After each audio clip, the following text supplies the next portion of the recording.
You accept what they do. Because if you didn't, you would say something. You would do something. The ballot box has become a useless, pointless exercise. Voting. You keep saying you will get it right next time. Well, please do. Get it right next time. Get it right in 2015. Make it right in 2015.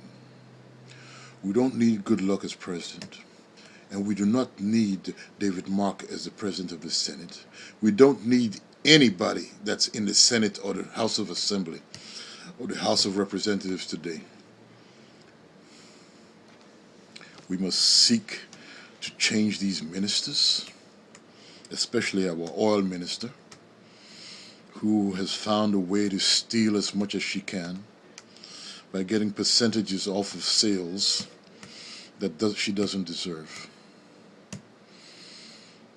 Alison Madueke does not belong as oil minister. Goodluck Jonathan does not belong as president. We need leaders.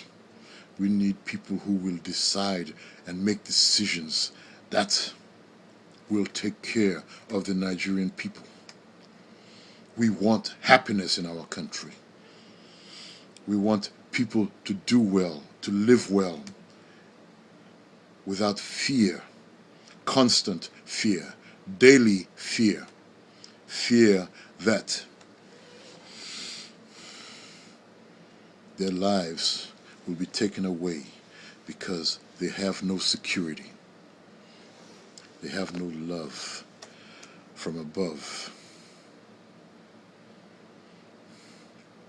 Those of you that call yourselves Christians, those of you who know the difference between good and bad, you say nothing, you do nothing, you run to church, you run into a building, donate your money, pray to God, and run away back to your homes.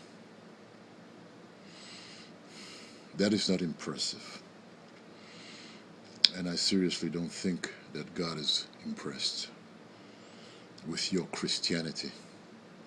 I seriously don't think that God will look upon you favorably while you watch your brothers and sisters die for reasons that are unnecessary, while you pretend that you're self-righteous and you are righteous in the eyes of God. If I was a preacher, I would chastise every single one of you every day in church and tell you the only way you can serve God is to serve your fellow man. The only way you can seek God is to serve your fellow man. It was what Jesus did. It was what Jesus died for. And it was what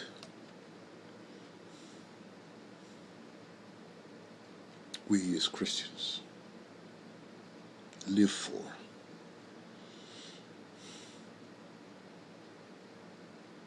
Going to church every Sunday does not make you a better person. The way you serve your neighbor is how you become a better person. The way you serve your country is how you become a better person. March on, Christian soldiers, marching off to war. The war is in Nigeria. The war is in your everyday life. Let the churches rise up and tell our leaders that enough is enough. Let your pastors and your bishops stand up and speak of the immorality of government.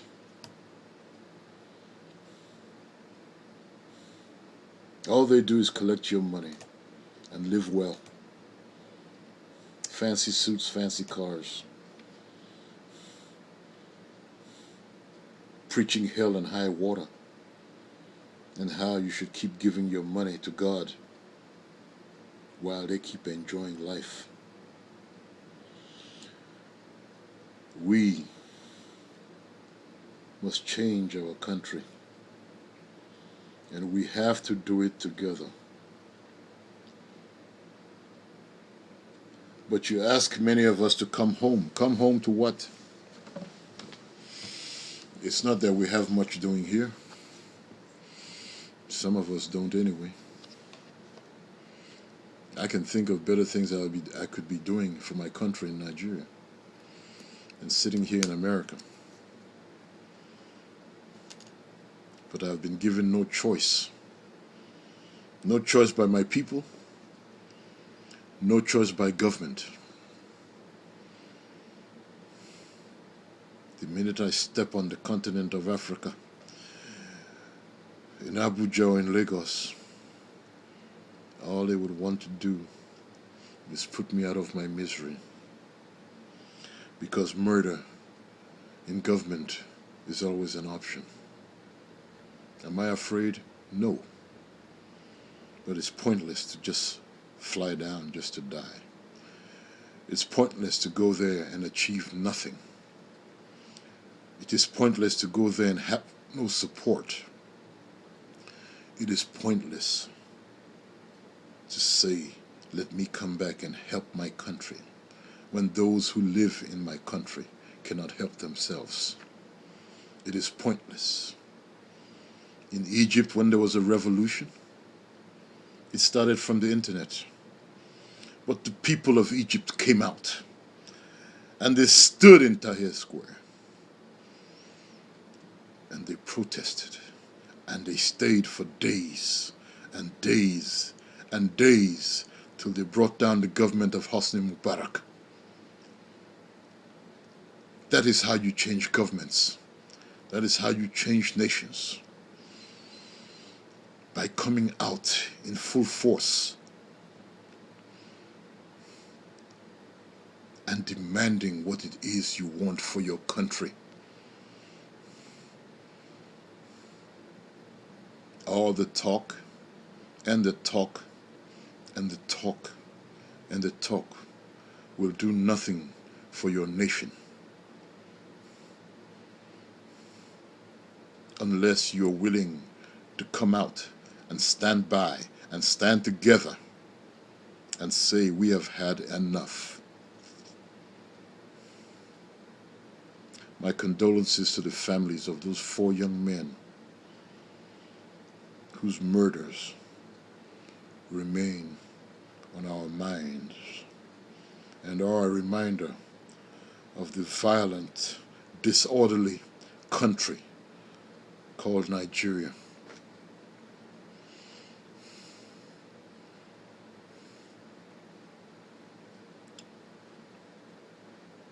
I am a fellow Nigerian. I love my country. Actually, I love both my countries. I am fortunate to have a second country. Some of you are not. I can choose to stay here till the day I die and will not feel a thing for Nigerian suffering. But I choose to feel for Nigerian suffering. I choose to feel for my country because I know it can be better. I come from a live culture. I come from a nation that in many ways is so great. It just needs direction. Direction from people who care, not people who are hungry to be what they are not.